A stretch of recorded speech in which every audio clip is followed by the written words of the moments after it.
Alors aujourd'hui, j'avais envie de vous parler un petit peu d'autre chose que l'enregistrement de mon album. Et donc, on va parler de mixage. Voilà, j'avais envie de parler de mixage parce que je suis en train de mixer des titres pour des clients en ce moment. Et j'avais envie de vous faire un petit peu une checklist des points que j'aurais aimé connaître avant de me mettre à mixer, ou en tout cas, des points qui me paraissent importants pour éviter de faire des erreurs. Donc, vous allez avoir non pas 5, non pas 10, mais 26 points qui vont vous aider, je pense, pour le mixage. C'est tout de suite.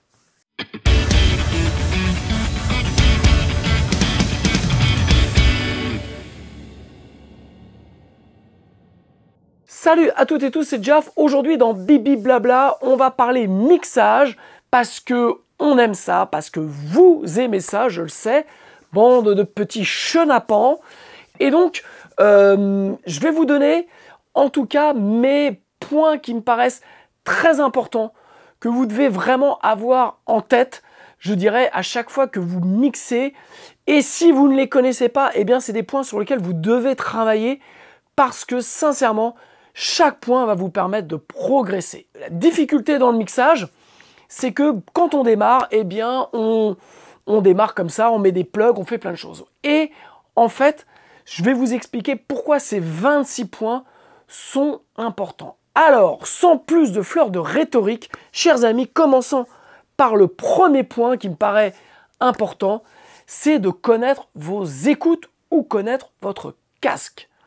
Ça, c'est très important. Et quand je dis connaître, c'est bien entendu d'écouter des morceaux que vous aimez, vos prods préférés, vos artistes préférés, sur ces écoutes, sur ce support, pour vraiment comprendre comment les mix ont été faits. Et quand je parle d'écouter, c'est pas de faire son ménage en même temps, c'est d'être vraiment à l'arrêt, c'est d'être positionné devant ses enceintes ou son casque et faire en sorte de commencer à détailler les choses. Parce que quand on écoute de la musique, on prend la musique dans sa globalité, mais quand on commence à faire de la prod, on doit être capable de discerner, de dissocier tous les instruments dans un mix et de comprendre la relation qu'ils ont. Cette alchimie, c'est ce mélange, ce résultat qu'il faut vraiment être capable d'analyser pour comprendre comment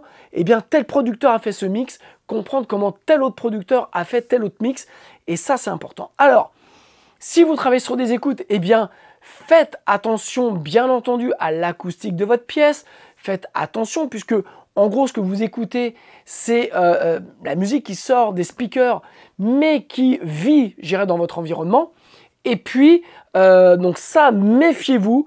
Donc c'est pour ça que il faut, quand on mixe et que l'on n'a pas une pièce forcément bien traitée, il faut écouter beaucoup de références pour pouvoir comprendre ce qui se passe. Si vous travaillez avec un casque, ça va être un peu plus facile.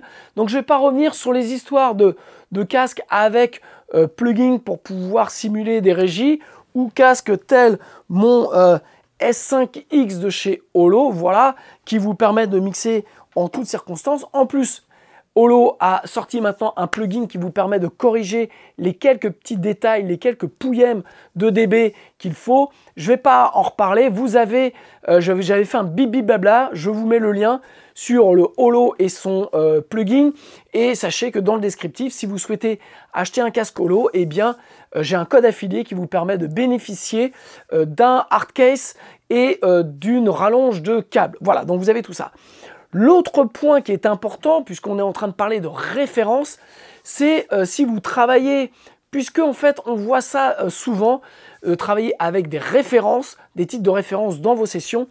Alors méfiez-vous de cela, puisque les références que vous avez, ce sont des références qui sont mixées et masterisées. Vous êtes en train de mixer. Donc faites déjà bien attention au volume auquel vous écoutez, c'est-à-dire que vous devez avoir le même volume entre ce que vous mixez et votre référence, puisque sinon votre référence elle sera bien entendu plus fort, notamment si elle a été masterisée un peu à balle, et donc vous n'allez pas pouvoir avoir de lecture dans ce que vous allez écouter. Donc Personnellement, moi, je mixe sans référence. Personnellement, les références dans un mix ne m'ont jamais vraiment aidé, m'ont plutôt fait douter. Voilà. Ce que j'ai maintenant comme référence quand j'en ai besoin, c'est plutôt des mix que j'ai fait parce que mon objectif, c'est à chaque fois d'améliorer ma manière de mixer. Donc, je ne vais pas en plus prendre un mix, même d'un mixeur que j'aime beaucoup, parce qu'on n'entend pas forcément les choses de la même manière et on n'a pas le même travail. Voilà, vous pouvez aimer le travail de quelqu'un, mais ce n'est pas pour autant que vous allez être capable de faire la même chose. Donc voilà, moi personnellement, j'ai abandonné les références dans le mix. Je travaille un peu avec mes références et puis voilà, donc je connais bien mes écoutes Holo, je connais bien mes écoutes NS10. Donc voilà, donc si vous démarrez, vous travaillez avec des références, écoutez de la musique sur vos supports, mais faites bien attention toujours d'écouter au même volume pour pouvoir comparer. Point numéro 2, eh bien, ça va un peu dans la même logique, c'est que apprenez un petit peu les fréquences. Vous devez être capable de savoir en gros que si je vous dis 3 kg, 3000 Hz, c'est pas juste de savoir sur une EQ où ça se situe, c'est de savoir en gros la sonorité que ça a.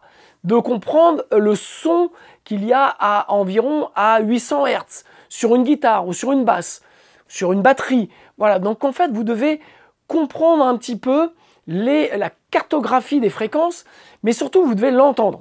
Voilà. Et savoir un petit peu sur quel type d'instrument, et bien, comment vous aimez un petit peu équaliser. Il y a un petit peu des feuilles qui circulent sur des vidéos YouTube, sur des tutos YouTube, où ce qu'il faut équaliser sur une guitare. Enfin voilà, donc vous avez des cheats, des fréquences cheats qui peuvent vous permettre un petit peu d'avoir des idées. Maintenant, j'irais, méfiez-vous de cela aussi, parce que ça ne veut pas dire que ce sont des vérités absolues. Ce sont des indications, mais c'est aussi vos oreilles qui vont vous dire un petit peu ce que vous aimez entendre. Donc, si vous voulez mixer, eh bien, vous devez un petit peu connaître ces fréquences-là. Pour travailler vos fréquences, un truc qui est super simple, prenez une EQ avec, vous savez, vous avez des EQ qui ont un bouton solo qui vous permet, quand vous balayez comme ça les fréquences, eh bien, ça met les fréquences en solo. Et comme ça va vous permettre d'entendre, voilà, un petit peu les plages de fréquences et entendre un petit peu, eh bien, comment les 3 kg sonnent sur une guitare ou les 8 kg sonnent sur une guitare ou les 200 Hz, pardon, sonnent sur une guitare, et idem sur une caisse claire, idem sur un kick.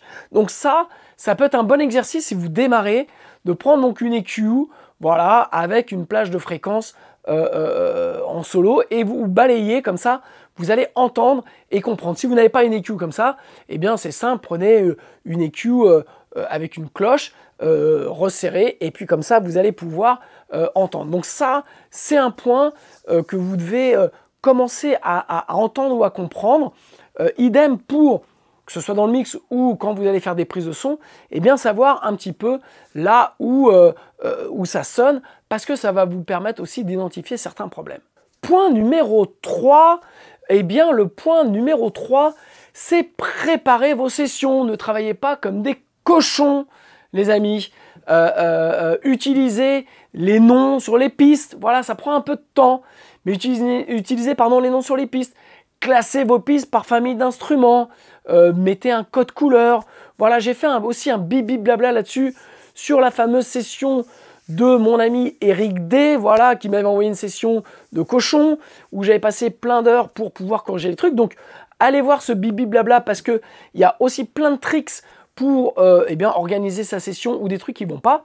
Donc, ça, c'est important de savoir comment vous devez organiser votre travail, parce que plus vous allez être organisé, plus vous allez aller vite, et surtout aussi moins vous allez oublier de choses. Voilà, ça arrive d'oublier de mixer certains instruments, notamment si c'est un petit peu à droite à gauche. Et moi, je sais que je travaille toujours avec des codes couleurs. Donc j'ai par exemple des codes couleurs génériques. Par exemple, la batterie, elle est toujours en orange, la basse toujours en rouge. Et puis les guitares sont plus du côté bleu. Voilà, les voix un peu plus du côté violet. Et puis les instruments synthés ou percussifs sont plus du côté jaune ou vert. Voilà. Ne me demandez pas pourquoi, c'est comme ça. Et après, chacun choisit eh bien, le code couleur qui lui permet de faire. Vraiment, j'insiste là-dessus, passez du temps. Parce qu'en plus, si après vous envoyez votre session pour que un pro la mixe, eh bien, en fait, ce que j'explique tout le temps, c'est que quand on reçoit une session qui n'est pas du tout organisée, on n'a pas forcément envie de bien la mixer. J'exagère. Mais en fait, on va passer du temps, on va perdre du temps, ça va nous énerver, on va essayer de comprendre et surtout, ça ne nous donne pas forcément une bonne image du client, de l'artiste qui nous envoie la musique en disant bah, le mec en fait il travaille un peu comme un cochon, c'est un peu le bordel. Et donc voilà, donc ça c'est un point, sincèrement je vous recommande de bien organiser le travail. Et puis en plus je vous dirais, c'est ni plus ni moins aussi une question de respect pour vous et puis pour la personne qui va bosser sur votre morceau. Voilà, ça s'appelle aussi de l'éducation. Mais bon, c'est peut-être un autre sujet. Point numéro 4, alors attention au volume d'écoute. Attention à ne pas travailler trop fort. Voilà, ça c'est l'erreur que l'on fait tous. C'est-à-dire que quand on n'y arrive pas, on pense que c'est parce qu'on n'entend pas et donc on a tendance à travailler très fort. Donc plus vous allez avoir d'expérience, moins vous allez travailler fort, puisque vous savez beaucoup plus ce que vous faites. Mais là, je m'adresse vraiment aux débutants. Faites très attention de ne pas vous bousiller les feuilles, vos cages à miel, parce que comme vous avez du mal à comprendre dans tout ce bazar, eh bien en fait vous allez augmenter le volume pour vous dire bah oui mais parce que j'entends pas assez bien, et en fait vos oreilles vont au fur et à mesure se fermer. Voilà. Ça, c'est le premier, je dirais, plan vigipirate de sécurité de vos oreilles. C'est-à-dire qu'elles commencent par se fermer un peu pour se protéger. Et puis après, surtout, vous allez les abîmer. Donc, ce n'est pas une solution. Voilà. Pour exemple, Andy Wallace, qui est un de mes mixeurs préférés, et même d'autres, travaillent bien souvent à volume très bas. C'est-à-dire que Andy Wallace, ou c'est Chris Loredge qui dit que en gros, il travaille à un volume où quand il tapote comme ça sur sa console, il doit pouvoir entendre le tapotis du doigt sur la console. Donc ça vous montre à quel point vous devez travailler pas trop fort. Vous avez maintenant des décibels mètres sur vos téléphones. Usez-en, même si c'est pas ultra précis, mais ça va vous donner une indication, ok. Je vous recommande de ne pas dépasser trop les 85 dB, voilà. Même 85 dB sur une longue période commence à vraiment pouvoir abîmer vos oreilles. Donc, travaillez à des volumes très bas. J'irai en plus, si vous avez des bonnes enceintes ou si vous travaillez avec un casque type holo, donc des bons casques, vous n'êtes pas obligé de travailler très fort. Puisque en fait, vous avez très rapidement un très bon rendement dans la restitution de ce qui se passe dans votre dos. Donc, quand je dis ce qui se passe dans votre dos, c'est pas votre dos là, c'est le DAW. Et donc, pensez à cela, vraiment faites gaffe. Vous voyez, moi, en février, j'étais en train de mixer et puis j'étais en train d'essayer plein de nouveaux routings analogiques sur mes mix et la fatigue faisant, en fait, et il y a eu un jour, je ne me suis pas rendu compte que, en fait, au casque, je mixais mais ultra fort. Voilà. Et je me suis fait mal aux oreilles. Voilà. Je me suis fait mal aux oreilles. Alors, j'ai pas eu de dommages, mais j'ai eu pendant un moment donné les oreilles. J'ai senti que j'avais été beaucoup trop loin. J'avais mal au crâne, ce qui m'arrive jamais. J'avais très mal au crâne et j'avais les oreilles qui sifflaient un peu. Beaucoup de mixeurs ont des acouphènes, voilà, c'est normal, c'est notre outil de travail. Donc, on peut arriver à avoir un tout petit bzzz comme ça, mais faites très attention parce que vous devez vraiment ne pas travailler trop fort et d'autant plus au casque où on n'a pas de décibelmètre. Voilà, on a du mal à savoir réellement si on est fort ou pas. Et le casque eh bien, favorise le fait de travailler trop fort. Donc, faites très attention à vos oreilles. Point numéro 5, comme je le disais tout à l'heure sur apprenez les fréquences, eh bien, apprenez les outils. Ça, c'est un point que j'explique à tous mes apprenants que ouais, Jaf, je veux mixer, ouais, je veux mixer. Et je leur demande si déjà ils connaissent leurs outils. Mais de quoi tu me parles? Est-ce que vous connaissez bien vos EQ? Est-ce que vous connaissez bien vos compressions? Est-ce que vous connaissez bien vos reverb delay? Est-ce que vous connaissez bien vos tapes? Pourquoi je vous dis ça? Parce que utiliser une EQ, utiliser un compresseur, utiliser une reverb ou un delay, ça n'est pas mixer. Ok? Mixer, ce sont des techniques. Ça, ce sont des outils. Et donc, vous devez, avant de pouvoir prétendre à mixer, vous devez déjà connaître les outils. Voilà. C'est valable dans n'importe quel métier. Vous devez, avant d'être bon dans une discipline, vous devez maîtriser les outils qui vont vous permettre d'être bon dans cette discipline. Et donc, c'est pour ça que dans l'ensemble des formations, dans les logiques du parcours pédagogique que je donne à mes apprenants, j'ai fait des formations qui s'appellent Apprendre, Comprendre, Entendre. Et donc, pour l'instant, il y a 3 séries. Il y a Apprendre, Comprendre, Entendre les EQ, Apprendre, Comprendre, Entendre la compression et Apprendre, Comprendre, Entendre les reverbs et delays. Je dois faire les tapes et les saturations, mais en ce moment, j'ai pas trop le temps. Donc voilà, donc vous avez déjà les 3 principaux outils que sont les EQ, la compression et les reverbs delay. Pourquoi j'ai séparé ça en 3 formations distinctes? Chaque formation fait environ 5 ou 6 heures ou 7 heures. Et donc, en fait, c'est pour vous expliquer sur chaque outil, eh bien, comment on les utilise, mais aussi quelles sont les différentes familles d'EQ, quelles sont les différentes familles de compresseurs. Et donc, c'est déjà apprendre ce qui existe, ok? Apprendre comment les utiliser sur des instruments, mais aussi et surtout apprendre à les entendre. Vous ne pouvez pas apprendre de façon académique, ce qui est une EQ, si vous ne l'entendez pas. Mais aussi, vous ne pouvez pas utiliser une EQ si vous ne savez pas faire la différence entre les différents types d'EQ, ou entre, par exemple, les compresseurs, les différents types de compresseurs, les optos, les FET, les VCA, par exemple. Vous devez être familiarisé à ça, parce que vous avez plein de plugins, et moi je le sais, quand j'ai commencé, c'était ça. C'est-à-dire qu'en fait, c'est au petit bonheur la chance que vous mettez les plugins sur les pistes. Alors que, en fait, moi aujourd'hui, quand je travaille et que j'ai besoin de compresser, en fonction de la piste, en fonction de le résultat que je veux, je sais tout de suite quel plugin, en tout cas déjà, quel type de compresseur je vais aller chercher, ok? Et puis après, par exemple, si je sais que c'est un FET qu'il me faut, bien, je vais essayer les différents FET que j'ai, par exemple en 1176, que ce soit les Universal Audio, que ce soit le Arturia qui est un de mes préférés, ou que ce soit le Slate, par exemple. Voilà. Donc, ça, c'est toujours pas mixé. Vous comprenez ce que je veux dire? C'est que c'est vraiment quels outils vous allez utiliser dans tel contexte. Donc, c'est pour ça que, par exemple, avant de faire une formation sur le mixage, j'ai fait une formation sur apprendre, comprendre et entendre les outils, les EQ, la compression, les reverb delay. Pour que, au moment où on aborde le mixage, on ne parle plus de ça. Ça doit être de l'acquis dans votre travail. Vous voyez un petit peu ce que je veux dire?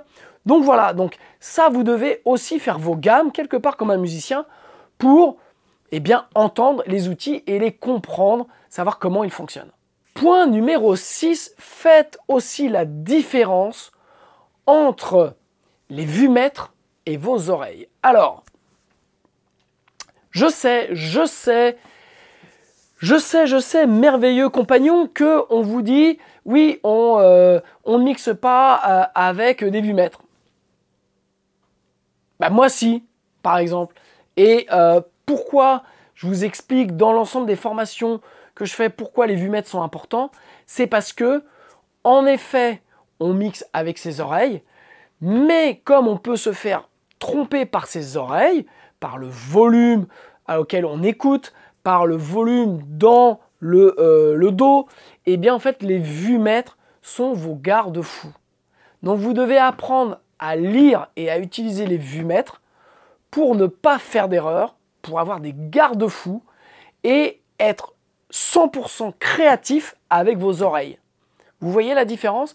C'est-à-dire, je vous explique très rapidement, quand je suis en train de mixer et que par exemple j'ai du mal à faire ressortir les guitares ou qu'il y a un truc dans mon mix qui ne va pas, que ce soit au niveau de la batterie et que putain je trouve pas, ça m'énerve, je comprends plus, et bien à un moment j'ai des vumètres, voilà, sur l'ensemble de mes bus, sur des pistes, et je vais les ouvrir et je vais contrôler.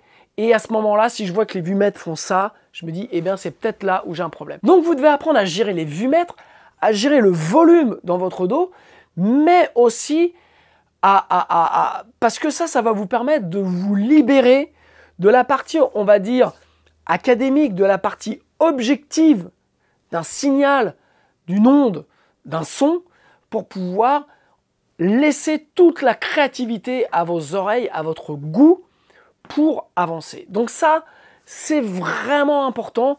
Donc c'est aussi la raison pour laquelle j'ai fait une formation qui s'appelle Vumètre et Gain Staging, voilà, où en fait je vous explique bien, ce qu'est le Gain Staging, comment gérer les volumes dans votre dos et apprendre à lire les vumètres pour que vous n'ayez plus de questions. C'est-à-dire qu'une fois que les trucs sont calibrés, bien en fait vous pouvez à ce moment-là être créatif. Et si à un moment donné vous décidez de mettre les vumètres dans le rouge, c'est parce que vous le faites à bon escient, c'est parce que vous le faites pour un but précis qui doit répondre quelque part à vos attentes en tant que mixeur et à votre goût. Voilà, c'est pas par défaut, c'est pas parce que vous ne savez pas ce que vous faites. Donc ça c'est très important. Moi je suis pour mixer avec les oreilles, mais je suis pour mixer avec un vumètre parce que c'est mon garde-fou à un bon nombre d'erreurs. Point numéro 7, identifiez vos problèmes avec le bouton mute. Alors tout à l'heure, juste le point précédent, je parlais du gain staging qui vous permet de voir quand ça peut aller ou pas.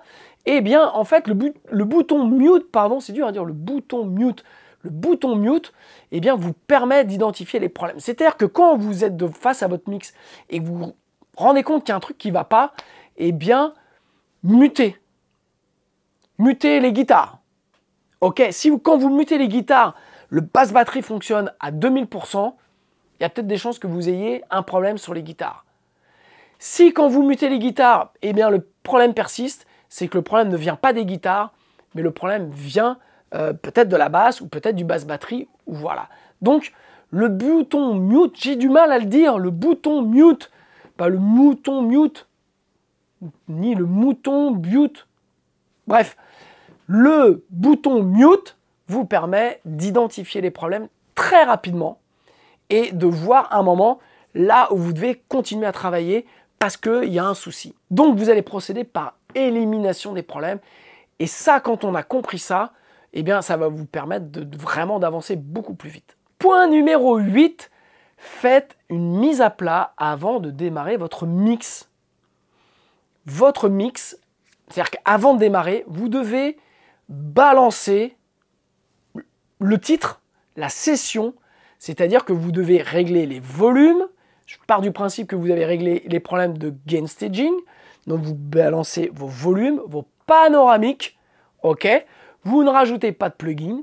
Vous travaillez comme ça, sans rien, et vous essayez de comprendre comment le titre est agencé, je dirais. Alors notamment si c'est pas un de vos titres, mais même si c'est un de vos titres, vous devez comprendre un petit peu comment il fonctionne parce que ça va vous donner les indications nécessaires pour pouvoir mixer. Donc ça, c'est ultra important de ne pas partir bille en tête, balancer, jouer sur les volumes, mettez le moins de plugins possible, ne commencez pas à équaliser, ne commencez pas à compresser, ça n'est pas le moment de faire ça, ça n'est pas non plus le moment de faire des automations, vous balancez les choses comme ça pour avoir quelque chose qui commence à avoir une lecture, pour que vous ayez vraiment une lecture de votre titre ou du titre en question. Donc si vous ne savez pas ce qu'est une mise à plat, pareil, j'ai fait une petite formation qui dure 2-3 heures pour vous expliquer les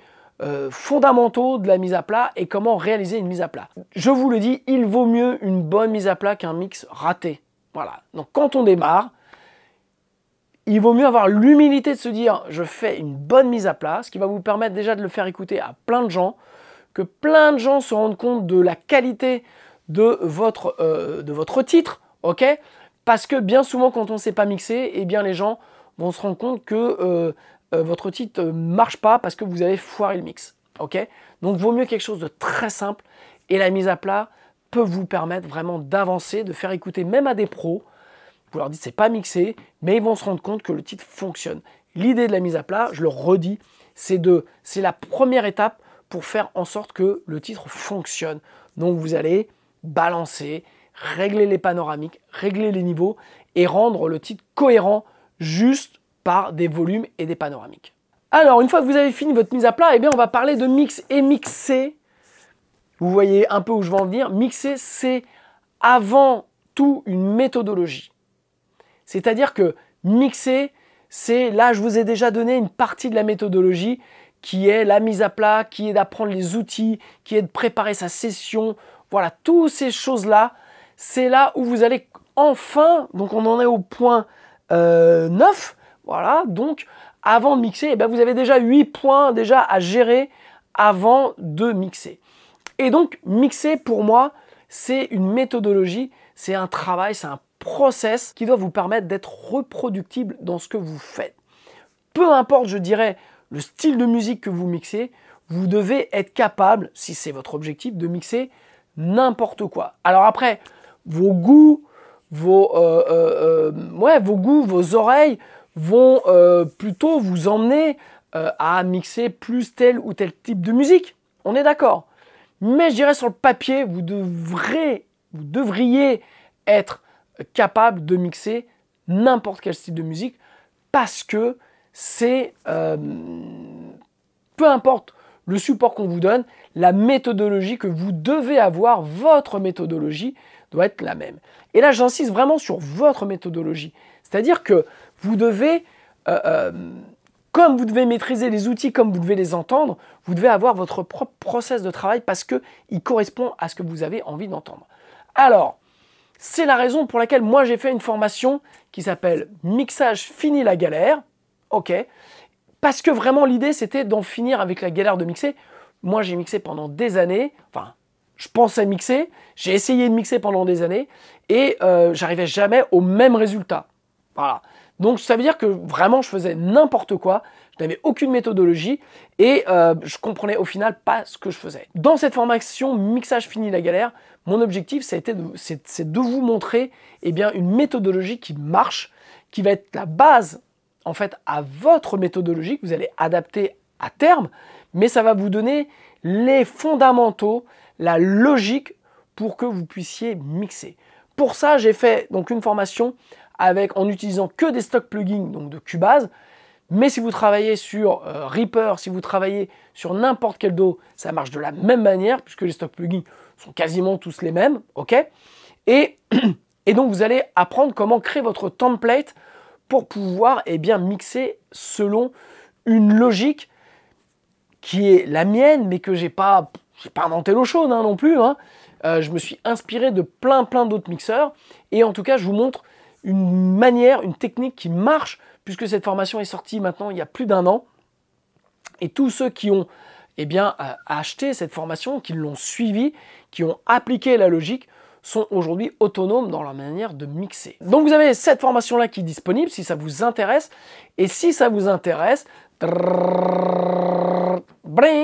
jusqu'à la fin du mois de juin, voilà, je vous offre 40% de remise sur la formation Mixage fini la galère, sur le Mix Bundle numéro 1 qui comprend la formation Mixage fini la galère et le bundle Apprendre, comprendre, entendre, les EQ, la compression, les reverb delay. Voilà, vous avez aussi 40% sur ce bundle-là. Donc la formation, au lieu d'être à 327 €, je regarde mes notes, est à 233 €. Le Mix Bundle 1 avec la formation Mixage fini la galère et le bundle complet de Apprendre, comprendre, entendre est à 327 € au lieu de 458 €. Voilà. Vous avez pratiquement plus de 20 heures de formation avec ce bundle-là. Et puis, vous avez le troisième mix bundle, le deuxième mix bundle, pardon, avec apprendre, comprendre, entendre la compression, les reverbs, delay, donc tout le bundle, la formation mixage fini de la galère et la formation réussir sa mise à plat. Voilà, donc quelque part, tout ce que je vous expliquais avant, vous avez les 3 bundles qui vous permettent d'y arriver. Donc, vous avez 40% de remise jusqu'à la fin du mois de juin. Et bien comme ça, si cette vidéo vous intéresse et que ce que je vous explique, vous vous dites, eh ben ouais, ça c'est bien parce que ça me donne des points d'ancrage pour mon travail, et bien voilà, je vous file un coup de main avec ces 40% de remise sur l'ensemble de ces bundles, voilà, de formation qui vont vous permettre vraiment d'être autonome dans le mixage et de travailler vraiment, en tout cas de commencer à travailler de façon professionnelle. Voilà, donc ça c'était le point numéro 9. Donc mixer, c'est avant tout une méthodologie. Voilà. Point numéro 10. Eh bien quand on mixe, un des premiers trucs que je fais, et un des premiers trucs que je vous explique dans la formation mixage fini la galère, c'est l'importance du mixbus. Le mixbus, c'est votre bout d'entonnoir. Voilà, c'est là où la musique va sortir sur le format stéréo. Et donc, vous pouvez faire énormément de choses sur le mixbus qui vont vous éviter de faire par exemple des EQ, des compressions sur les pistes individuelles. Mais vous pouvez aussi en faire beaucoup trop. Voilà, donc le mixbus, c'est comme tout, c'est affaire de goût, il faut être raisonnable. Mais il ne faut pas avoir peur d'équaliser, il ne faut pas avoir peur de compresser, il ne faut pas avoir peur de mettre des tapes, il ne faut pas avoir peur, même certains mettent des reverbs sur les mixbus. Bref, le mixbus, c'est quelque part la couleur générale de votre musique, de votre titre, de ce que vous êtes en train de faire. Donc, soyez rigoureux sur le mixbus.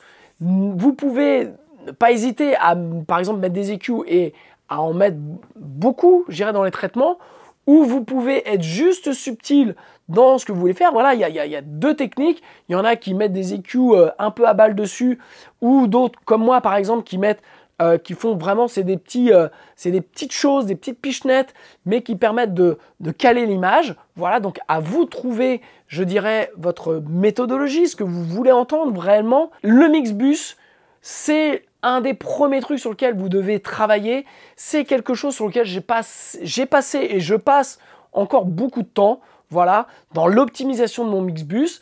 Par exemple, moi j'utilise une tape sur le mixbus, et ben j'ai passé beaucoup de temps, voire plusieurs années, à trouver le bon réglage de la tape pour pouvoir être fidèle à ce que j'avais envie d'entendre. Et depuis maintenant 4 ans, cette tape-là, je touche plus au preset que je me suis fait parce que c'est précisément ce que je veux, et maintenant avec l'expérience, je sais que ça marche dans plein de contextes. Voilà. Donc, le mixbus est ultra important. N'ayez pas peur d'équaliser, n'ayez pas peur de compresser, n'ayez pas peur de mettre des tapes. Comme je dis, vous pouvez mettre même des reverb delay. Bref, c'est un petit peu votre patte, c'est un petit peu votre couleur, c'est un petit peu votre marque de fabrique. Donc, consacrez-y beaucoup de temps pour trouver vraiment ce qui marche et ce qui fonctionne pour vos oreilles. Point numéro 11, on va rester sur le mixbus. Vous l'avez dans le point numéro 10, je vous dis d'équaliser, de compresser. Mais point numéro 11, faites attention à ne pas saturer votre mixbus ou à le faire clipper. Le mixbus, je le disais, c'est la queue de l'entonnoir de toutes les pistes qui rentrent et qui ressortent sur un boudin stéréo. Et donc, c'est le lien entre la partie virtuelle de votre dos, voilà, qui tourne bien souvent en 32 bits flottants ou en 64 bits flottants, comme par exemple Cubase. Donc, où vous avez une infinité de points, une infinité de sécurité pour ne pas faire clipper, pour ne pas abîmer, le signal.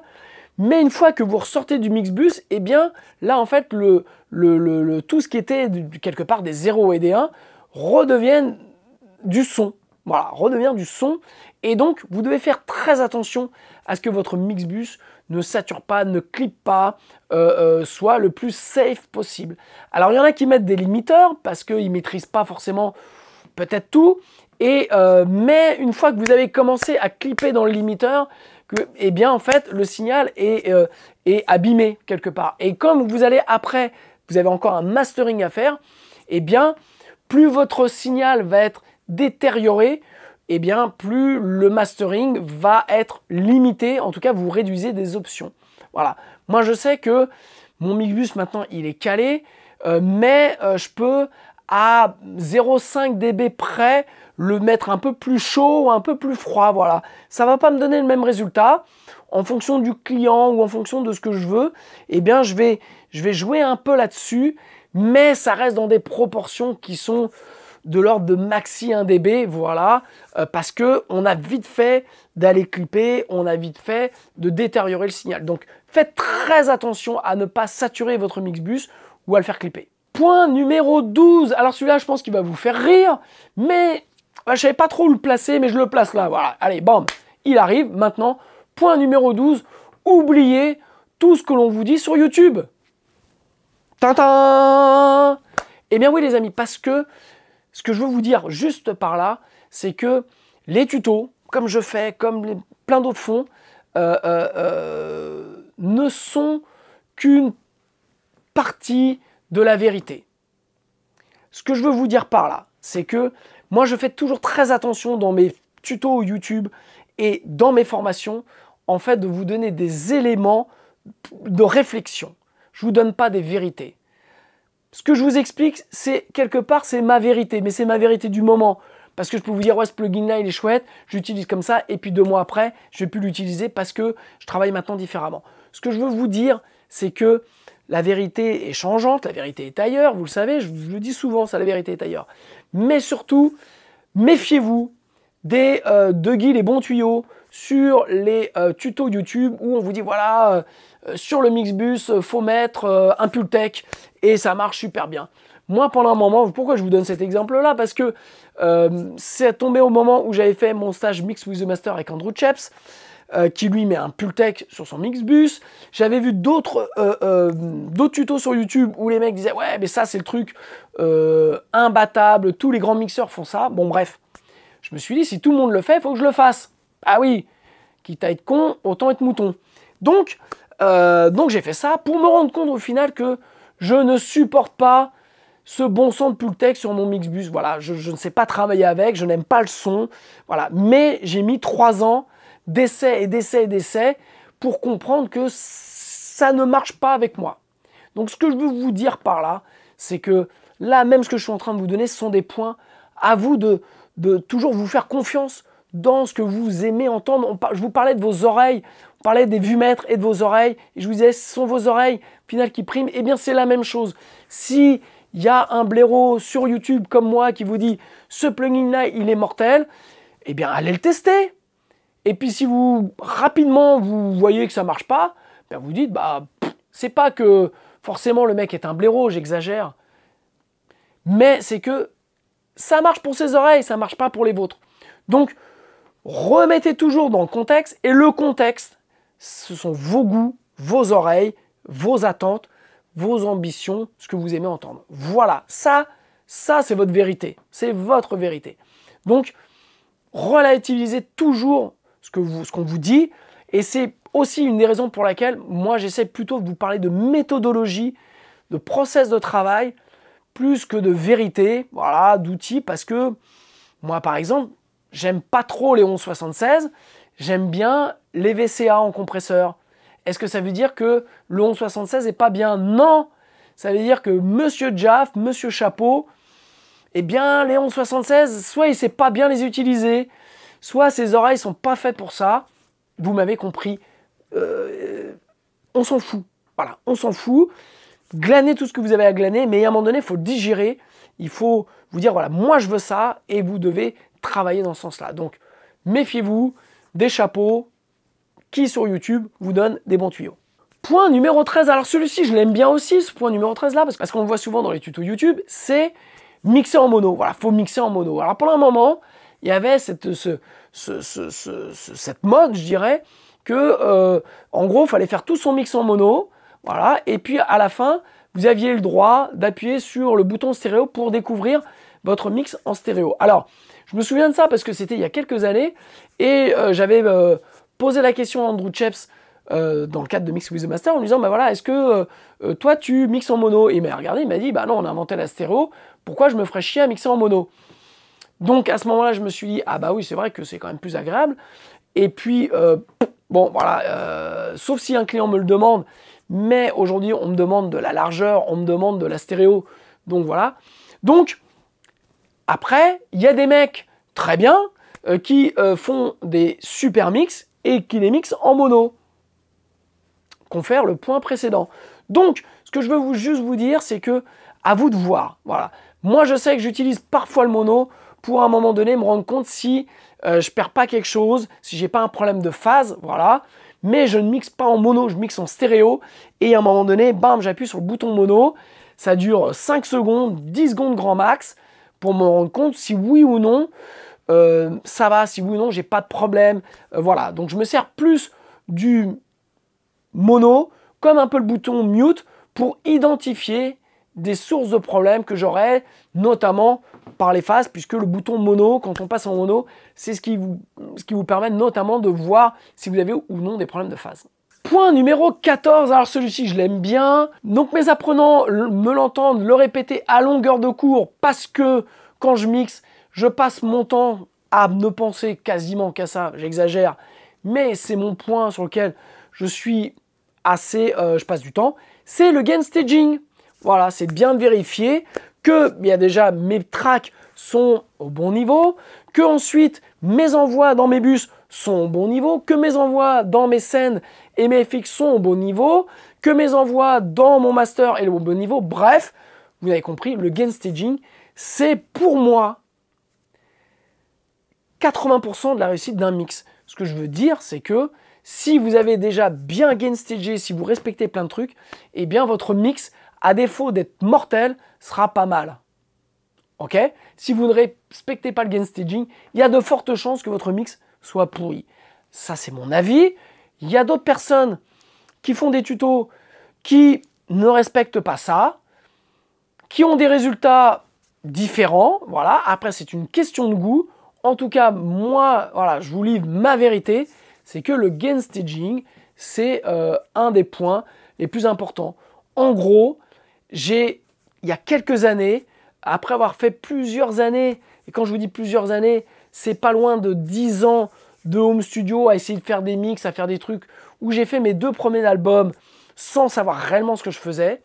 En fait, eh bien, le début, mais vraiment la pierre angulaire, comme on dit, des progrès que j'ai fait et ce qui m'a permis de faire aujourd'hui ce métier-là, c'est à un moment donné quand j'ai commencé à comprendre ce qu'est un vumètre, à quoi ça servait et l'importance du gain staging. Voilà. À partir de ce moment-là, je me suis mis à me servir des vumètres, je me suis mis à comprendre les gain staging et donc à partir de ce moment-là, j'ai commencé à mieux travailler et j'ai commencé surtout à progresser. Ce qui m'a permis ensuite de comprendre une EQ, de comprendre une compression parce que je l'écoutais, parce que je la traitais au bon volume. Voilà, donc tout ça, c'est important. Donc le gain staging, il arrive au point 14. J'aurais pu le mettre quasiment au point numéro 2 ou au point numéro 3. Mais voilà, je l'ai mis au point numéro 14 parce que aussi, quand je vois le point numéro 15, je sais pas, je peux être con parfois, mais il y a des fois, j'arrive à me surprendre. Point numéro 15, quand vous mixez, ce n'est pas une affaire de technique. C'est une affaire aussi de ressenti, d'artistique et d'émotion. Alors, pourquoi j'ai mis le point 14 sur le gain staging et le point 15 sur la partie émotion? C'est parce que quand vous avez maîtrisé des points techniques, et bien à ce moment-là, vous êtes libre de pouvoir faire ce que vous avez envie de faire, ce que vous voulez en tant que signature musicale, signature artistique, signature sonore. Bref, vous m'avez compris, on ne fait pas un album qui sonne par chance, juste par goût. On fait un album qui sonne parce qu'on maîtrise des fondamentaux et qu'il y a un moment, ces fondamentaux, on les maîtrise tellement qu'après, on a toute la place pour l'artistique. Je vous ai dit tout à l'heure, si vous m'avez suivi, qu'il y a un moment donné, quand je parlais des vumètres, si à un moment donné, je décide de mettre le truc dans le rouge, c'est parce que à ce moment-là, je vais chercher artistiquement quelque chose qui est important. Voilà. Donc, il n'est pas dans le rouge parce que j'ai pas vu que le signal était dans le rouge. C'est moi qui le mets dans le rouge. Voilà, vous comprenez? Donc, il y a un moment, sur ce point numéro 15, il faut arrêter de réfléchir, puisque c'est toute la difficulté du mix, c'est d'être capable de réfléchir sur des points techniques et après de pouvoir laisser parler l'artistique, donc de se dégager des points techniques.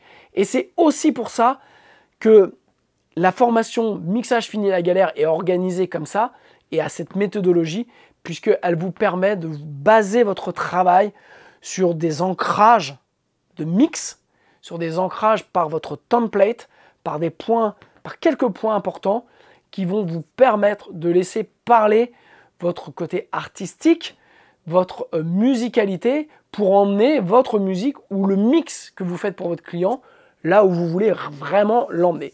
Donc ça, c'est super, super important. Dernier point sur le point 15, il y a un moment, en fait, ce qui est difficile, c'est d'arriver à se positionner du point de vue de l'auditeur. Voilà, vous devez arrêter d'être un technicien, vous devez être l'auditeur pour ressentir la musique et savoir, voilà, si à un moment donné, il y a de l'énergie, si elle vous donne de l'émotion, voilà, vous devez être capable de lire dans les pistes où est l'émotion pour pouvoir la retranscrire au mieux et que même vous, il y a des moments où vous allez faire en tant que mixeur, vous allez faire waouh comme ça, vous avez des moments waouh, vous allez vous dire putain, c'est là où vous avez atteint vraiment ce qu'il faut pour la musique. Donc ça, c'est important. Point numéro 15. Point numéro 7. Ça, c'est un point, j'ai beaucoup de mal, voilà. C'est faire des breaks.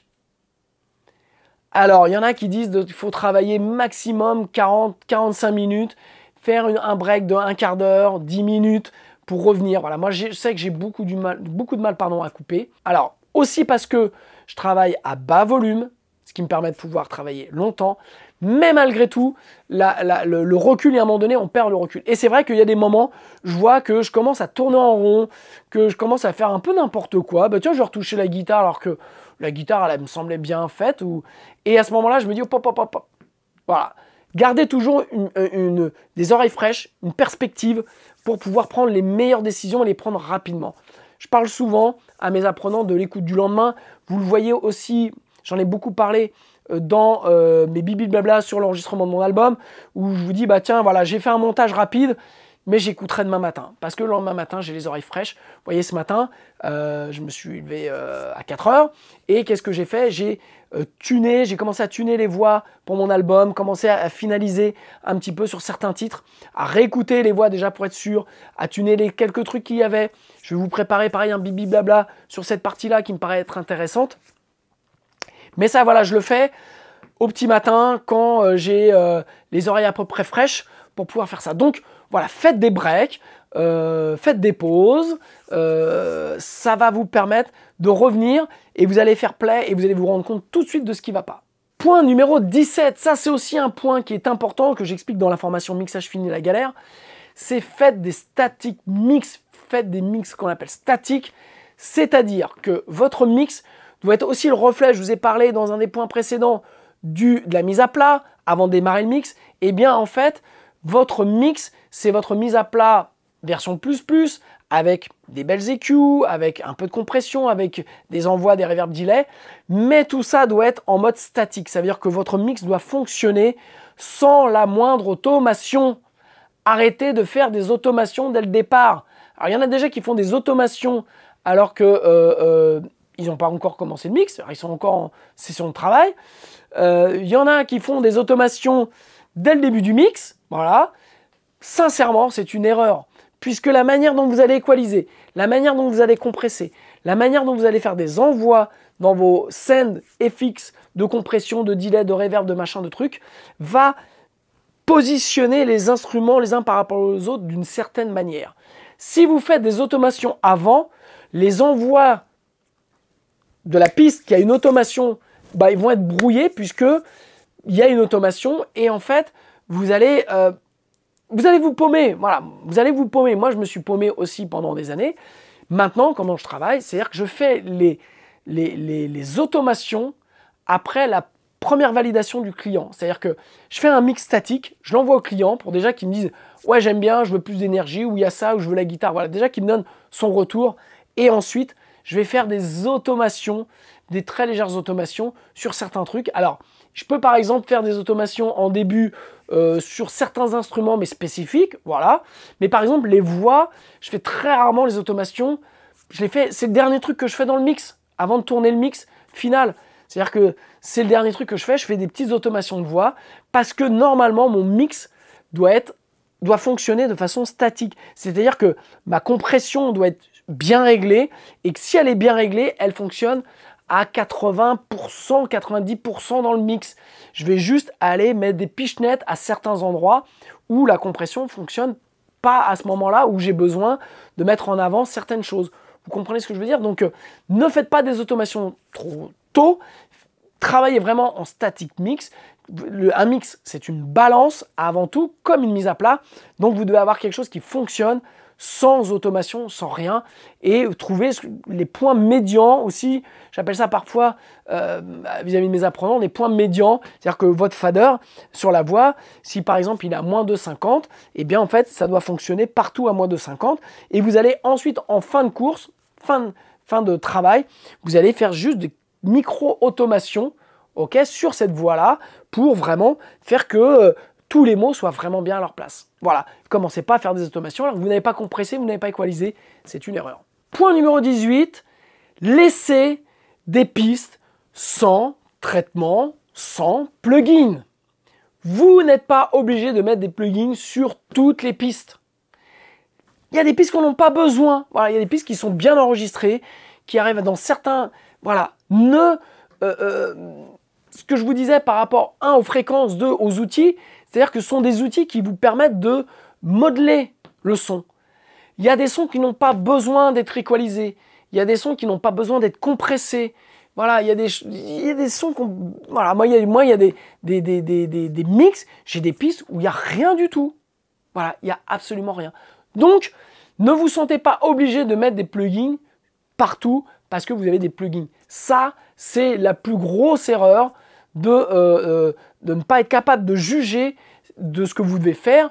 Et comme je vous le dis, une fois que vous avez l'habitude et vous avez la compétence pour entendre les fréquences et savoir ce qu'il faut faire, eh bien, il y a des pistes, vous savez que vous n'avez rien à faire. Voilà, donc soyez feignants, travaillez le moins possible là-dessus. S'il n'y a pas besoin, eh bien, ne faites rien et laissez. Si ça marche, eh bien, ça marche. Point numéro 19. Alors ça, c'est pareil, c'est un truc qu'on voit beaucoup.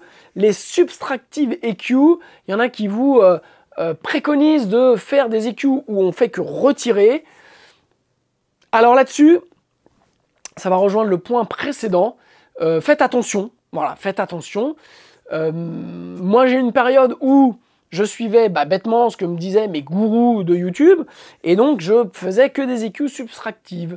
Donc c'est vrai que en solo, la piste est beaucoup plus propre, mais dans le mix, eh bien, ça marchait pas. Voilà. Donc faites vraiment attention à ce que vous retirez.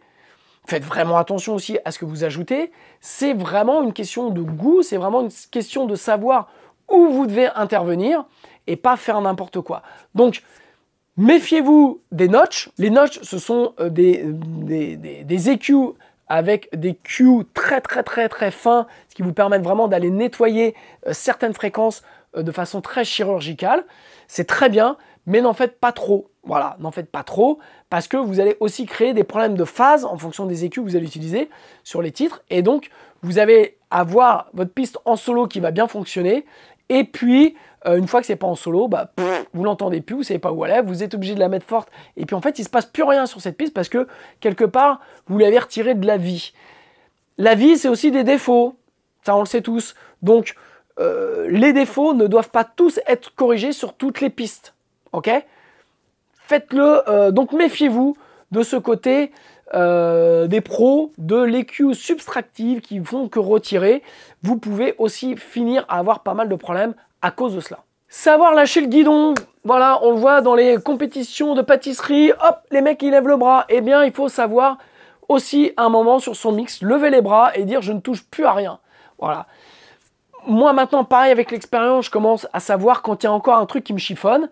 Et puis, il y a des autres moments où je lève le bras. Alors, ce qui peut être embêtant, c'est quand le client me dit « Non, il y a un truc qui ne va pas », moi, je lui dis « Écoute, dans ce cas-là, prends 2-3 jours de plus pour écouter, parce que sincèrement, de ce que tu me dis, moi, je ne l'entends pas. Pour moi, le truc fonctionne et j'ai toujours peur après de retoucher parce qu'on va casser un équilibre. » Voilà. Donc, sachez lever les mains du guidon, sachez à un moment donné vous faire confiance, vous dire voilà, ça marche. C'est aussi pour ça que plus vous allez faire dans un premier temps des mix simples, plus vous allez être capable de vous dire je lève les mains, parce que en fait plus vous allez compliquer les processus dans le mix, plus vous allez mettre des plugins, des effets, des machins, plus vous allez avoir du mal à savoir quand est-ce que vous devez finir, parce que vous allez quelque part aussi vous créer des problèmes. Donc l'objectif d'un mix, c'est de rendre une émotion, l'émotion que l'artiste a voulu mettre. 2, c'est de faire ça aussi dans un temps court, parce que vous devez être objectif, vous devez être frais. Et voilà, les mix sur lesquels on passe beaucoup trop de temps, on peut perdre vite l'objectivité et la fraîcheur quelque part du truc. Donc, sachez lâcher les mains du guidon, faites-vous confiance. Ça vient, je ne vous cache pas, aussi un peu avec l'expérience. Et puis vous vous dites, bah non, là c'est bon, c'est bien, voilà, le titre fonctionne. Ça, c'est le truc auquel il faut arriver à discerner quand vous faites un mix et vous dire, est-ce que mon mix fonctionne? Ouais, ma guitare, elle est peut-être pas topissime. Ouais, ma caisse claire, elle est peut-être pas topissime. Mais est-ce que le mix fonctionne? Donc ça, et bien souvent, quand le mix fonctionne, vous allez vous rendre compte que même changer cette caisse claire qui a un son qui n'est pas top, et bien en fait, vous allez vous rendre compte que peut-être que le mix va moins bien fonctionner, auquel la caisse claire va mieux sonner, mais l'ensemble va moins fonctionner. Donc, c'est vraiment toujours une question de jugement, c'est toujours aussi une question de compromis, savoir qu'est-ce qui est mieux pour votre musique. Donc, méfiez-vous de ça, n'en faites pas trop. À un moment, sachez lever les mains du guidon. Point numéro 21, équalisez vos reverbs, vos delays, en tout cas les envois que vous faites dans les reverb delay, pensez à les équaliser. Voilà. Alors, vous pouvez les équaliser avant, ça veut dire que vous allez équaliser le son que vous envoyez d'une certaine manière pour que quand il va rentrer dans la reverb, le delay, eh bien, ça va donner un effet. Ou vous pouvez équaliser après la reverb delay pour cette fois-ci façonner l'ensemble. Voilà. Mais sincèrement, et c'est drôle parce que hier matin, j'étais en train de refaire une correction sur le mix d'un client et puis je me suis dit, il y a un truc qui fonctionne encore pas comme je veux. Et donc, j'ai commencé à muter certains trucs pour me rendre compte que c'était en tout cas sur mes reverb, delay et autres des voix.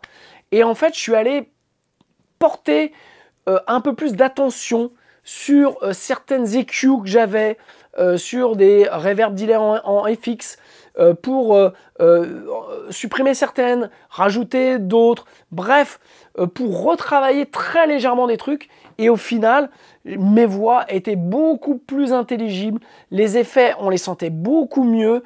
Bref, j'avais mieux transcrit juste par des petites touches comme ça. Quand vous vous dites, mais comment ils font sur les albums pour avoir ces voix avec ces reverbs et tout ça? Moi, quand je la mets, soit elle est trop forte, soit elle n'est pas assez forte. Eh bien, c'est bien souvent parce que les envois, les reverbs, les delays sont équalisés, voilà, avant ou après. Donc, c'est pareil dans la formation, que ce soit la formation apprendre, comprendre, entendre, les reverbs et delays, je vous montre comment faire. Et pareil dans la formation mixage fini la galère, je vous explique beaucoup plus en profondeur comment je fais. Donc ça, c'est très important. Si vous avez du mal avec vos envois dans les reverb delay, pensez à équaliser. Parfois, juste une EQ type, ce qu'on appelle Abbey Road, c'est-à-dire avec un filtre bas, un filtre haut, voilà, va juste vous permettre de retirer des informations dont vous n'avez pas besoin dans la reverb ou le delay, et donc faire ressortir naturellement l'effet voulu. Donc ça, c'est très très important. Point numéro 22, ne compressez pas toutes les prises, bon Dieu! Enfin, la compression, c'est fait pour maintenir, contenir ou réduire la dynamique d'un instrument. Si vous faites ça sur tous les instruments, eh bien vous avez des mix qui vont se retrouver aussi avec moins de dynamique, moins de vie, puisque tout va être un peu plus tassé. Donc, sachez apprécier la dynamique quand elle est là, sachez la contenir ou sachez l'écraser quand il faut l'écraser. Bref, c'est toujours le même principe, connaître ses outils, savoir ce qu'on veut faire, mais ne faites pas systématiquement de la compression partout. Pour exemple, moi, j'en parle souvent dans mes formations, je ne suis pas un bon... En tout cas, j'ai mis beaucoup de temps à maîtriser la compression, mais très longtemps, j'ai déjà commencé à comprendre la compression grâce à un casque, pas le Holo, c'était juste avant, c'était le KRK 8400, parce que j'entendais, je me suis mis à entendre à ce moment-là la différence, en tout cas l'interaction de l'attaque et de la release, ok, donc ça m'a permis de comprendre mieux la compression, mais le truc c'est que comme je ne savais pas compresser, eh bien, je m'abstenais, voilà, pour une fois j'étais pas trop con, quand je sais pas faire, je m'abstiens. Et donc pendant longtemps, je faisais des mix où il y avait très peu de compression parce que je ne savais pas faire. Bref, aujourd'hui je compresse beaucoup plus parce que je maîtrise, mais je maîtrise parce qu'il y a des pistes qui n'ont pas du tout de compression. Et quand il y a une compression, c'est une compression à bon escient. Voilà, donc ne vous sentez pas obligé de compresser tout, faites-le en fonction de ce que vous avez besoin, ou faites-le aussi. Parfois, moi j'utilise un compresseur, non pas pour compresser la dynamique, mais juste pour changer la nature du son, pour donner une couleur, pour donner un timbre différent. Parce que le compresseur change aussi l'aspect du son et le rendu du son. Donc voilà, donc il y a des compresseurs que je mets, où vous voyez l'aiguille fait à peine ça, mais ça change complètement la nature du son. Donc voilà, vous n'êtes pas obligé de compresser à chaque fois. Point numéro 23, alors ce que les anglo-saxons appellent shit in, shit out, et ce qu'on peut appeler nous, bon français, caca in, caca out, c'est-à-dire que vous ne ferez pas de bon mix si vos pistes, c'est de la merde. Voilà. Je mets les pieds dans le plat, mais en gros, portez une intention particulière à l'enregistrement. Voilà. Parce que ça va vous permettre aussi d'éviter de suréqualiser ou de surcompresser. Et puis, on ne fait pas de miracle. C'est-à-dire que si les prises sont pas bonnes, on fera peut-être illusion, mais ça restera quand même un mix quelque part raté. Voilà. Donc c'est aussi pour ça la raison pour laquelle moi, quand on me demande de mixer, je demande toujours les prises avant, pour savoir si oui ou non, j'ai envie de le mixer. Deuxièmement, pour savoir si oui ou non, je peux faire quelque chose. Parce que si c'est vraiment mal enregistré, si c'est vraiment... Voilà, s'il n'y a pas de compétence à ce niveau-là, je préfère dire au client que ça ne sert à rien qu'il dépense de l'argent pour que je fasse un mix. Au mieux, je peux lui faire une petite mise à plat. Voilà, si c'est pas le faire, ça lui coûtera beaucoup moins cher. Et au final, le résultat, on ne verra pas forcément de différence. Vous voyez, le mix, c'est vraiment quand il y a une vraie prod, quand les trucs sont bien faits. Si c'est pas bien fait, contentez-vous d'une mise à plat et revoyez votre copie. Point numéro 24, mixer, c'est résoudre des problèmes. Et donc, pour résoudre des problèmes et mettre en avant, comme je vous l'ai dit tout à l'heure, la partie intéressante, artistique de la musique, ça demande énormément d'expérience et ça demande énormément de temps. Pourquoi je vous dis ça? Parce que juste avant, je vous ai parlé de ma formation Mixage fini la galère. Mais, je tiens à le dire, c'est pas parce que vous allez acheter la formation, que vous allez l'avoir une fois, que vous allez faire des mix bien tout de suite.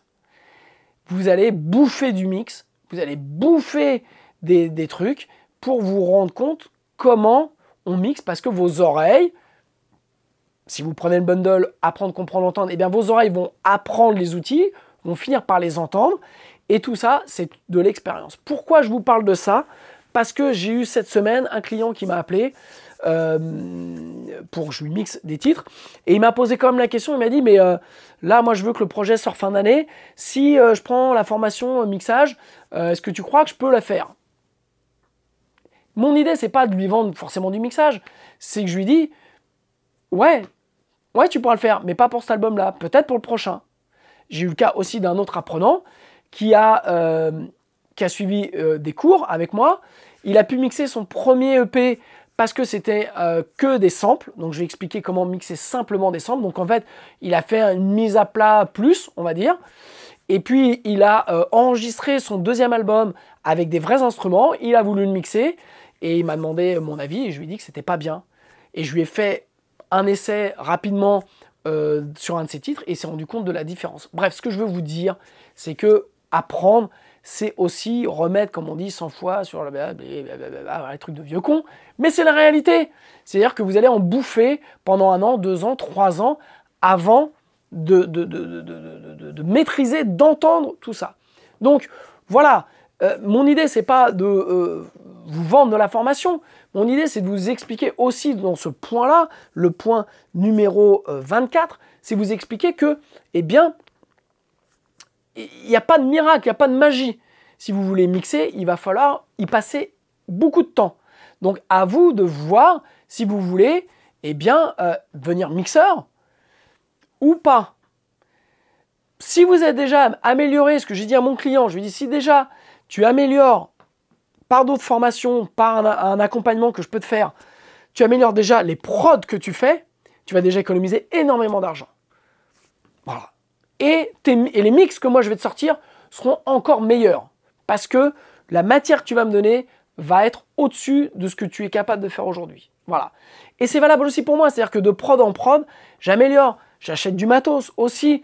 Et donc, je mets en place des techniques, des choses que j'aime bien. Et donc, je progresse aussi au fur et à mesure. Mais moi, j'y passe 8 heures, 12 heures par jour. Voilà. Donc, si vous n'avez pas l'envie de venir à ma place, de devenir mixeur, eh bien, voilà, méfiez-vous. Il n'y a pas de formation magique. Il n'y a pas de je me regarde 12 heures de formation et c'est bon, je deviens Chris Loredge. Non, c'est pas vrai.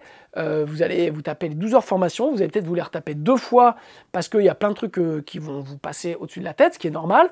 Vous allez faire des essais, vous allez dire putain, ouais, ça marche, ça marche pas, pourquoi ça marche pas. Bref, voilà. Tout ça après, c'est de l'expérience.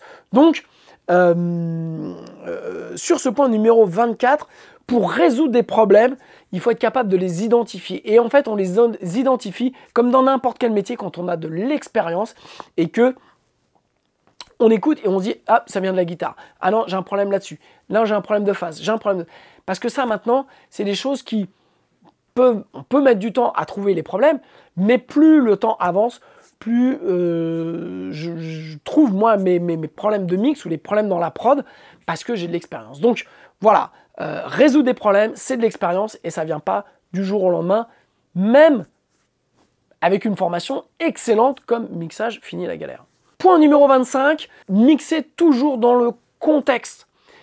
Pour le coup, le bouton mute, vous pouvez l'utiliser. Pour le coup, le bouton solo, il faut s'en méfier. Voilà. Passer 20 minutes à équaliser une guitare en solo qui va sonner mortel et que quand vous allez relâcher le bouton solo, dans le contexte, ça va plus sonner. Donc c'est toujours travailler toujours dans le contexte de ce que vous faites. Voilà. Moi, ça m'arrive de travailler par exemple en solo, sur certaines, par exemple des caisses claires ou des kicks, parce que c'est quasiment les 2 premiers éléments que je mets en place. Mais après, les guitares, tout ça, je peux passer un petit moment en solo, mais très très court. Et en fait, j'équalise tout, j'irai dans le contexte. Donc ça, c'est très important. Méfiez-vous, j'ai passé beaucoup de temps à faire du solo et après, quand je relâchais, je me disais, bah merde, ça sonne pas. Donc on s'en fout comment votre guitare, votre caisse claire ou votre voix sonne en solo, elle doit sonner dans le contexte du titre, dans le contexte de la prod. Voilà, donc ça c'est très important. Donc foutez la paix au bouton solo. Moi j'ai des sessions qui m'arrivent des fois, il n'y a que tous les boutons solo qui sont allumés et voilà, je ne comprends pas, donc il y a un problème. Donc foutez la paix au bouton solo, travaillez plutôt avec le bouton mute et travaillez toujours en contexte. Point numéro 26, ça c'est pareil, mes apprenants le savent, je le répète souvent, bypassez vos plugins pour savoir si oui ou non il y a un intérêt. Je l'ai dit, vous n'êtes pas obligé de mettre des plugins, mais surtout, il faut que l'EQ, la compression, amène quelque chose. Moi, des fois, je mets une EQ, j'équalise, je fais des trucs, ok, ouais, c'est pas mal, je bypass les plugins, je fais, bah, c'est toujours pas mal, bon, bah, je vire le plugin. Voilà. Donc, je vous disais, vous n'êtes pas obligé de mettre des plugins partout, et donc, pour ça, pour prendre cette décision-là, vous devez parfois les bypasser, pour savoir si oui ou non ils amènent quelque chose. L'autre point, pourquoi aussi vous devez les bypasser? Parce que vous devez avoir le même volume avant qu'après le plugin, ce qu'on appelle le level match. Si votre plugin, vous rajoutez des fréquences ou vous rajoutez de la compression qui augmente le volume de votre piste, vous allez forcément trouver ça bien. Donc vous allez vous dire, ah bah mon EQ, elle sonne super bien. Non, votre EQ sonne pas super bien, votre EQ ramène plus de volume. Et donc vos oreilles vont croire que c'est mieux. Si vous bypassez et que vous faites un level match avec votre plugin, c'est-à-dire que le bouton out du sortie de plugin, vous faites en sorte que quand vous bypassez, vous avez exactement le même volume. Là, vous allez voir si votre EQ, votre compression amène quelque chose. Et là, vous allez prendre la décision si oui ou non, eh bien, ce plugin a un intérêt ou pas. Vous seriez surpris de voir sur la majorité de mes pics. Ok, alors changement de caméra parce que voilà, petit problème avec l'autre caméra pour finaliser, mais c'est pas grave. Donc, le point 26, pour être sûr, je me souviens plus ce que j'ai dit, donc c'est bien bypasser vos plugins pour être sûr que votre plugin amène quelque chose. On s'est tous fait blouser là-dessus. On a tous, moi j'ai passé des années à rajouter des plugins, à acheter surtout des plugins parce que je pensais que ce plugin-là allait faire bien sonner tout ça. Sauf que, comme mon level match était pas bon, je ne profitais pas de ce que pouvait m'apporter le plugin, mais aussi surtout je faisais n'importe quoi. Donc, bypassez vos plugins, vérifiez qu'ils amènent vraiment quelque chose, comme ça vous allez pouvoir prendre la meilleure décision possible. Et puis voilà, on a vu les 26 points, et je vous rajoute un dernier point, un point bonus. En fait, pourquoi c'est un point bonus, je vais vous expliquer. Je suis un peu un escroc, vous le savez, parce que je n'avais pas pensé dans la préparation, et pourquoi j'y ai pas pensé? Parce que c'est le point, c'est le point le plus important. C'est par là que doit commencer votre mix. C'est avant d'utiliser des plugins, avant de faire plein de choses, utilisez les filtres, les coupes bas et les coupes haut. Sincèrement, rien qu'avec un coupe bas et qu'un coupe haut, vous allez changer la place de l'instrument dans la balance, dans le son de votre titre.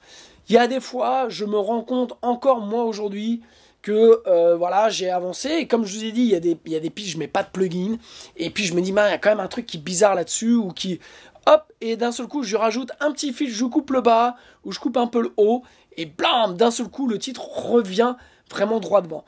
Ou même, parfois, voilà, je vous donne un autre trick de mix, c'est que vous avez mis un filtre, vous avez mis un equalizer, mais il y a encore un truc qui ne va pas dans le rendu, dans la proximité de l'instrument. Alors vous pouvez vous dire, tiens, il faut que je rajoute un compresseur. Eh bien moi, souvent, ce que je fais, c'est que je vais juste retoucher mes filtres haut et bas, et d'un seul coup, bam, l'instrument vient à sa place. Ce que je fais bien souvent, c'est que j'utilise les filtres dans mon DAW, dans Cubase, ok. Et comme j'utilise bien souvent sur chaque piste, quand je mets un plugin, je mets une channel strip SSL, je réutilise les filtres bas et les filtres hauts. Voilà, donc j'ai pratiquement deux niveaux de filtres différents entre ceux de Cubase et ceux de la SSL pour bien vraiment optimiser. Le filtre est votre meilleur ami et je crois que le filtre est l'outil le plus puissant qui existe dans votre DAW. Le plus simple à utiliser. Et voilà, si vous ne savez pas comment les utiliser, eh bien rendez-vous dans la formation apprendre, comprendre, entendre les EQ, parce que je fais tout un chapitre sur les filtres, comment les utiliser et comment optimiser le son grâce à eux. Voilà, eh bien j'en ai fini. 27 points. J'ai dû faire encore au moins 1 heure de bibi blabla, voilà, je pense que j'en ai perdu en route. Pour ceux qui restent encore au bout de ces 1 heure, qui arrivent encore à me supporter, eh bien merci à vous, merci d'être allé au bout. Eh bien vous pouvez bien entendu vous abonner à ma chaîne YouTube parce que j'en ai besoin. Vous pouvez aller faire un tour dans le descriptif parce qu'il y a des liens sur des e-books gratuits, des formations gratuites, notamment une formation gratuite sur la méthodologie à appliquer en home studio, donc ça c'est cadeau, ça me fait plaisir. Et puis si ce que je vous ai dit vous intéresse, mes formations vont beaucoup plus loin et donc voilà, je vous rappelle, vous avez 40% de remise sur les formations. Je vous mets le lien, pas le lien, enfin vous avez les liens dans le descriptif, je vous remets ça, mais je vous mets notamment le code promo, que là, j'ai pas encore décidé, voilà, mais il va s'afficher, le code promo, ne vous inquiétez pas, et donc 40% sur les formations de mixage jusqu'à la fin du mois. Je vais aller déjeuner, je vous embrasse, et puis j'attends vos commentaires. Est-ce que j'ai oublié un point? Bien entendu, j'ai dû oublier des trucs. Mais là déjà avec ça, je pense que vous êtes bien lotis et vous pouvez bien avancer. Je vous embrasse, à plus, ciao.